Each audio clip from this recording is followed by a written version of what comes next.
नमस्कार श्रोते हो, इरा ब्लॉगिंग मराठी या यूट्यूब चॅनलवर सर्वांचे हार्दिक स्वागत। आजच्या व्हिडिओमध्ये आपण ऐकणार आहोत तिची तपश्चर्या या कथेचा भाग 30। आनंद यात्री उमा आणि मानस घरी आल्यावर काय घडेल पाहूया पुढे। घर जवळ आलं तसं मानसने उमाला आईला फोन करायला सांगितला। उमाने आज्ञाधारकपणे फोन लावला।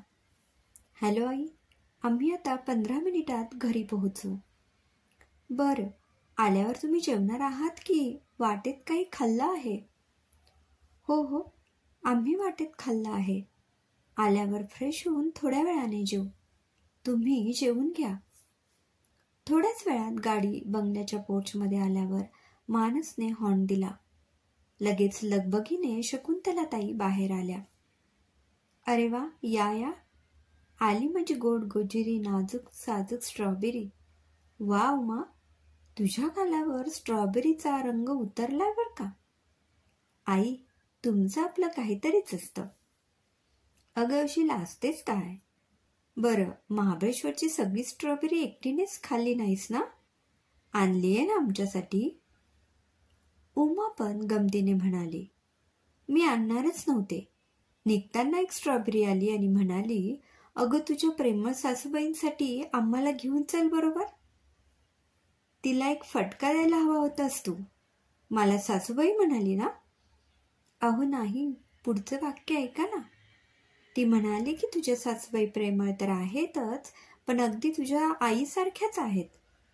ती असं म्हणाली म्हणून काही स्ट्रॉबेरी आणल्या तुमच्यासाठी। उमाच्या हजरजबाबीपणावर सगळे हसायला लागले। बरं, चला तुम्ही वर जाऊन फ्रेश होऊन या, मग आपण सगळे एकदमच जेवायला बसूया। आई, तू जेवून घ्यायचं ना, तुला औषध घ्यायचं असतं। आमची वाट कशाला बघत बसलीस? उमा आणि मानस वर गेले। घरात कामाला असलेल्या दत्तूने त्यांचे सामान वर नेऊन ठेवलं आणि स्ट्रॉबेरीचे बॉक्सेस खालीच ठेवले। दोघेही फ्रेश होऊन खाली आले आणि सगळे म्हणजे उमा, मानस आणि आई एकत्र जेवायला बसले। शामराव फॅक्टरीत गेले होते। शकुंतलाताईंच्या मनात आलं, कसा या दोघांचा लक्ष्मीनारायणचा जोडा शोभून दिसतोय। कोणाची दृष्टी नको लागायला। जेवताना त्या म्हणाल्या, काय ग उमा, महाबळेश्वरहून आईबाबांना फोन केला होतास की नाही? हो, मी रोजच आईबाबांशी फोनवर बोलते। ते वाट बघत असतात ना? बरोबर आहे, रोज बोलायलाच हवं ग। कसं असतं ना, आपली सासरी गेलेली मुलगी किती सुखात असली, खुश असली तरी तिचा आवाज ऐकण्यासाठी आणि तिला प्रत्यक्ष पाहण्यासाठी सगळे आईबाबा नेहमीच अधीर असतात। रोज भेट झाली नाही म्हणून फोन केला तर ख्याली खुशाली कळते ना। उमाच्या मनात आलं, आई आपलं मन तर जाणतातच, आपल्याला इतकं जपतात, परंतु आपल्या आईबाबांच्या काय भावना आहेत ते सुद्धा त्या जाणून आहेत आणि त्या स्वतः जपत आहेत। खरंच या सर्वांचे आपल्याशी नक्कीच काहीतरी ऋणानुबंध असावेत। जेवताना मानस म्हणाला, उद्यापासून मला फॅक्टरीत गेलीच पाहिजे बरं का। इतक्यात मी काही रजा वगैरे घेणार नाही। उगाच बाबांना जास्त प्रेशर नको यायला। उमा, मानस फॅक्टरीत गेला की तू उद्या आईबाबांकडे जाऊन ये, भेटून ये त्यांना। आणि मानस, तू उमाच्या आईबाबांचं आणि आमचं गोव्याचं बुकिंग करून दे बरं का पुढच्या आठवड्याचं। होय, मी उद्याच बुकिंग करून टाकतो। उमा, उद्या जाशील तेव्हा आईबाबांशी बोलून घे, त्यांना पुढल्या आठवड्यात चालेल ना? मला वाटतं त्यांची काही हरकत नसणार। दोघेही तसे घरीच आहेत आता, त्यांचे पण जरा बाहेर मोकळेपणाने फिरणं होईल। हो नक्कीच, माझ्याप्रमाणेच आईबाबा पण कधीच कुठे बाहेर फिरायला गेले नाहीत। आता जेवल्यावर थोडा आराम करा, मग नंतर बॅगेतलं सामान काढा। जेवल्यावर मानस आणि उमा आराम करण्यासाठी दोघे वरती गेले। उमा म्हणाली, मी जरा बाहेर गॅलरीत उभी राहते, आता जेवले ना थोड्या वेळाने झोपेन। हो, तुला झाडापानांना बघायचं असेल ना? तू इथे नव्हतीस तर किती बारीक झाली असतील। पक्षी इथे गॅलरीत बसून किलबिलाट करून तसेच माघारी फिरले असतील। अहो, कसं असतं ना, आपल्या माणसांना कसा आपल्या एखाद्या व्यक्तीचा विरह जाणवतो, तसं पशुपक्ष्यांना, झाडांना, फुलांना सुद्धा हे सर्व जाणवतच असतं। खरं तर माणसांपेक्षा सुद्धा ते जास्त प्रामाणिक असतात। त्यांच्या भावना ते मुखाने प्रकट करू शकत नाहीत, परंतु त्यांच्या हालचालीतून ते जाणवतं. उमा, तू बीकॉम केले आहेस ना? त्यापेक्षा तू आर्ट्सला गेली असतीस तर मानसशास्त्र या विषयात PhD केलं असतं, किंवा सायन्सला जाऊन वनस्पतीशास्त्रात काहीतरी भरीव कामगिरी केली असती. अकाउंट म्हणजे अगदी वृक्ष विषय. मी आता सुद्धा हे सगळं करू शकते, म्हणजे छान डबल ग्रॅज्युएट होईल की नाही? हो, ही तर खूप छान कल्पना आहे. तुझा वेळ पण खूप छान जाईल. घेऊया का ऍडमिशन? अहो काहीतरीच काय, मी आपली मस्करी केली. चला आता थोडा वेळ झोपा, नाही तर दिवे लागणीच्या वेळेला झोपून राहाल. मानस झोपल्यावर उमा तिथेच सोफ्यावर बसून विचार करत होती. खरोखर माणसांचा अभ्यास करणे किंवा वृक्षवल्लरींचा अभ्यास करणे किती छान असेल, नाही का? प्रत्येक व्यक्ती समाजात वावरताना वेगवेगळ्या प्रकारेच वावरत असतात. कधी कधी ती आपल्या स्वभावाविरुद्ध जाऊन सुद्धा वागत असते. असं का होतं? कदाचित त्या प्रसंगाला तसं वागणं योग्य असावं असं वाटतंय. कधी कधी एखाद्याच्या मनातील भावना कितीही प्रयत्न केला तरी आपण जाणून घेऊ शकत नाही. पण कधी एखाद्याच्या मनातील भावना अगदी आरशात बघितल्यासारखे आपण लगेच वाचू शकतो. असं जेव्हा होतो तेव्हा ती व्यक्ती नक्कीच साधी भोळी असते. जिच्या मनातील भावना कळत नाही ती व्यक्ती आतल्या गाठीची असते. उमा माहेरी गेल्यावर आई बाबांना भेटल्यावर तिने त्यांना गोवा ट्रिपबद्दल सांगितलं. आई म्हणाली, अगं इतका खर्च आम्हाला कसा झेपेल? ते सुद्धा विमानाने जायचं म्हणजे खूपच खर्च होईल. अगं आई, आता त्यांना आपण खर्चाबद्दल बोललो तर त्यांना खूप वाईट वाटेल. पुढच्या वेळी ते तुम्हाला बोलवतील तेव्हा आपण त्यांना विचारून बघूया. आता यावेळी तुम्ही जाऊन या त्यांच्याबरोबर. घरी आल्यावर तिने मानसला आईबाबांचे म्हणणं सांगितलं. अगं तुझ्याशी लग्न केल्यावरच तुझे आई बाबा माझे सुद्धा आई बाबा झाले. असा विचार अजिबात मनात आणू नकोस. आपल्या आई बाबांना पण हेच वाटतं, म्हणून तर त्यांनी स्वतःहून त्यांच्याबरोबर तुझ्या आई बाबांचं बुकिंग करायला सांगितलं ना? हो, बरोबर आहे. हा तुमच्या सगळ्यांच्या मनाचा मोठेपणाच आहे. ठरल्याप्रमाणे शनिवारी सकाळीच दोघांचेही आई बाबा कारने मुंबईपर्यंत गेले आणि तिथून ते गोव्याला विमानाने जाणार होते. फॅक्टरीत जायलाच पाहिजे होते म्हणून मानस मुंबईला गेला नाही. तो फॅक्टरीत गेल्यावर उमा एकटीच घरात होती. उमाच्या मनात येत होतं, आता नंदिनीला भेटून सुद्धा 1 आठवडा होऊन गेला होता. आता मानसने माझ्या बाबतीत काहीतरी ठोस निर्णय घ्यायला हवा नाही का? त्याच्या मनात आपल्याबद्दल नक्कीच काहीतरी कोमल भावना असणारच. कारण नंदिनी जयंतशी लग्न करते असं म्हटल्यावर पण त्याला खूप काही फरक पडला नाही. आपल्याला स्पष्टपणे सांगितले नाही तर कसं कळणार? असं किती दिवस वरवरचे नवरा बायकोचं नातं निभावत राहायचं? फॅक्टरीत गेल्यावर मानसच्या मनात सुद्धा उमाचेच विचार घोळत होते. आज उमा एकटीच घरात आहे. अर्थात तिचा वेळ कसा घालवायचा हा तिला कधी प्रश्न पडतच नाही. उमाबद्दल नक्कीच आपल्या मनात प्रेम निर्माण झालं आहे. म्हणूनच ती 2 दिवस माहेरी गेली होती तेव्हा तिचा विरह आपल्याला खूपच जाणवला. मी कितीही नाही म्हटलं तरी उमाला आपली प्रेम भावना जाणवतच असेल. ती आपल्यावर प्रेम करते हे तर आपल्याला अगदी लग्न झाल्यापासून जाणवत आहे. आता तिच्या प्रेमाला आपण योग्य न्याय द्यायलाच हवा. आपल्या आईबाबांना पण तिने नेहमीच प्रेम दिले आहे आणि त्यांना सुद्धा ती अगदी मुलीसारखीच वाटते. तिची कधीही कसलीच तक्रार नसते, पण म्हणून तिला गृहीत धरणे योग्य नाही. उद्या उमाला घेऊन कुठेतरी फिरायला नक्कीच गेले पाहिजे. बाहेर मोकळ्या हवेत फिरायला तिला खूपच आवडतं.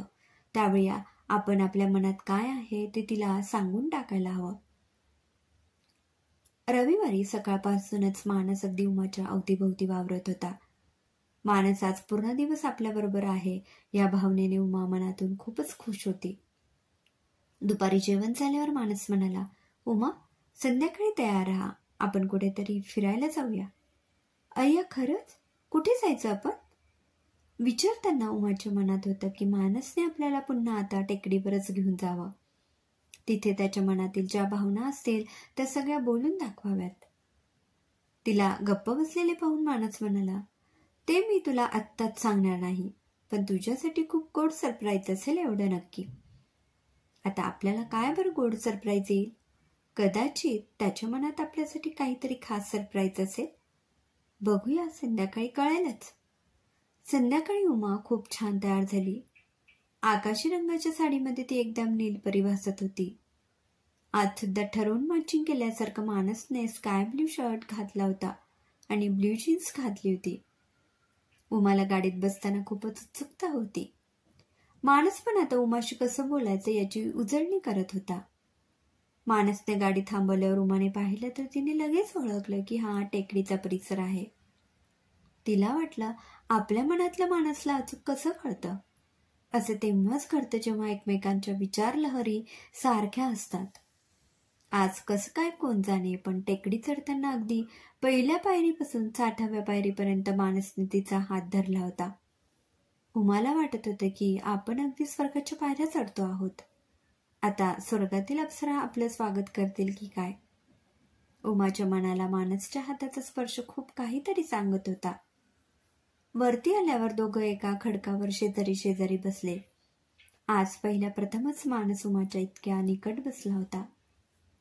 उमा, आज मी तुला टेकडीवर फिरायला का घेऊन आलोय माहितीये का? मला माहिती आहे तुझ्या मनात हा प्रश्न आला असेलच.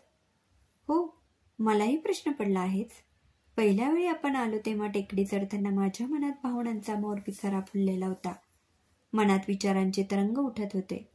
एखाद्या मुलीला आपल्या होणाऱ्या नवऱ्याने पहिल्या प्रथमच बाहेर भेटायला बोलवल्यावर तिच्या मनात किती कल्पना असतात, तशाच माझ्याही मनात होत्या. भविष्यातील अनेक रंगीबेरंगी स्वप्न मी घरापासून टेकडीपर्यंतच्या त्या 15-20 मिनिटाच्या प्रवासात पाहिली होती. तुम्ही आमच्या घरी मला बघायला आला होता तेव्हाच मला तुम्ही खूप आवडला होतात. आपली ती पहिली भेट एखाद्या कादंबरीतील नायक नायिकेप्रमाणे असेल असं मला तेव्हा वाटलं होतं. खूप तरल भावना मनात घेऊन मी तुम्हाला भेटायला आले होते, पण तुम्ही जे काही सांगितलं त्यानंतर टेकडी उतरताना मात्र माझा पार विरस झाला होता. हो, मला माहिती आहे. तेव्हा तुला स्पष्ट असं सांगताना मला सुद्धा खूप वाईट वाटलं होतं, पण लग्नाच्या आधी स्पष्ट कल्पना देणं मला खूप गरजेचं वाटलं. म्हणूनच मी तुला सांगितलं होतं की तुझा नकार असेल तर मी 2 दिवस थांबेन आणि त्यानंतरच माझ्या घरून होकार येईल. नकार द्यायची पूर्ण संधी मी तुला दिली होती उमा. तुम्ही संधी दिली होती हा तुमचा चांगुलपणा, पण माझ्या आईबाबांचा चेहरा आणि आमची परिस्थिती माझ्या नजरेसमोर आल्यावर मी लगेचच तुम्हाला होकार दिला. उमा, तू होकार दिल्यामुळेच आज आपण इथे एकत्र आहोत. इतक्या महिन्यांच्या सहवासानंतर मला तुझं मोठं मन जाणवलं आहे. इतकंच नाही तर मी कबूल करतो की मला तुझ्याबद्दल प्रेम निर्माण झाले आहे. तू असं समजू नकोस की आता नंदिनीने जयंतशी लग्न करण्याचा निर्णय घेतला आहे म्हणून मी तुला असं बोलतो आहे. खरं तर आपले लग्न झाल्यानंतर नंदिनी भेटली तरी तिच्या अपघाताबद्दल जाणून घेण्यातच मला जास्त रस होता. मी स्वतःहून पुन्हा नंदिनीला भेटण्याचा उत्साह दाखवला नाही, कारण तुझ्याबद्दल माझ्या मनात हळूहळू प्रेम निर्माण होत होतं. तू तुझ्या वागण्याने माझं मन तर जिंकलंसच, पण आईबाबांचं मन पण जिंकून घेतलं. तुम्हाला माझ्याबद्दल काहीतरी वाटतंय हे मला सुद्धा जाणवत होतं आणि मला खात्री होतीच की एक ना एक दिवस तुम्ही माझे व्हालच. तुम्ही तेव्हा मला पत्नीचा दर्जा दिला नसला तरी मी लग्न झाल्यापासूनच मनोमन तुम्हाला माझा पती मानत होते. मी वाट बघायला तयार होते. सूर्यास्त होत आला होता. सूर्यास्ताच्या रंगछटा पश्चिमेकडे आकाशात विखुरलेल्या दिसत होत्या. त्या रंगछटांचे जणू प्रतिबिंबच उमाच्या चेहऱ्यावर पसरलं होतं. मानस उमाच्या अजून जवळ सरकला आणि तिचा हात हातात घेऊन तिला त्याने हळुवारपणे विचारले, उमा, माझं तुझ्यावर प्रेम आहे. या मावळत्या दिनकराच्या साक्षीने मी तुला वचन देतो की मी तुझा पत्नी म्हणून खऱ्या अर्थाने आता स्वीकार करतो आहे. तू कायमसाठी माझी होशील ना? आयुष्याच्या अंतापर्यंत तू मला अशीच साथ देशील ना? मानसने वाकून उमाच्या चेहऱ्याकडे पाहिले. उमाचा चेहरा लाजेने आरक्त झाला होता. मानसने हळूच तिला आपल्या बाहुपाशात घेतले. उमाने उत्तरादाखल त्याच्या छातीवर अलगद डोके टेकवले. या सोनेरी क्षणाची उमा कधीपासून वाट पाहत होती. आज खऱ्या अर्थाने तिच्या संयमित तपश्चर्याचे फळ तिला मिळालं होतं. उमाने मनोमन टेकडीचे आभार मानले. उमा आणि मानस खऱ्या अर्थाने एकत्र आले होते. समाप्त. लेखिका सीमा गंगाधरे. श्रोते हो, कशी वाटली तुम्हाला ही कथा कमेंटमध्ये नक्की कळवा. पुन्हा भेटूया एका नवीन कथेसह. धन्यवाद.